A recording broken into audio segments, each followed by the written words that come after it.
Magandang araw po sa ating lahat. Naritong ating weather update. Tuloy na pong humina ang southwest monsoon sa ating bansa. Easterlies ang nakakapekto ngayon sa silangang bahagi ng ating bansa. Ang easterlies, ito yung mainit na hangin galing sa dagat Pasipiko.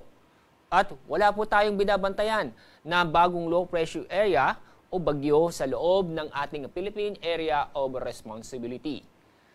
At sa ating magiging lagay na panahon ngayong araw, mas mainit na panahon ng ating maranasan sa Luzon kumpara kahapon. Kung saan makakaranas po tayo ng bahagyang maulap hanggang sa maulap ang kalangitan.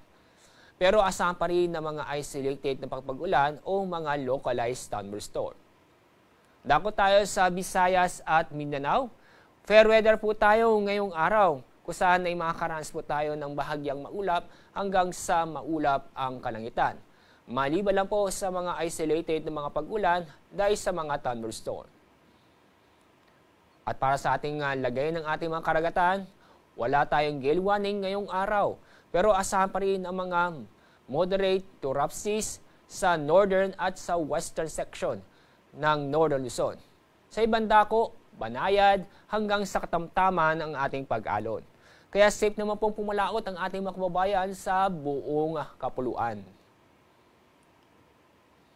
Ang araw po sisikat sa ganap na 5:45 ng umaga at ang araw lulubog mamayang 5:51 ng hapon.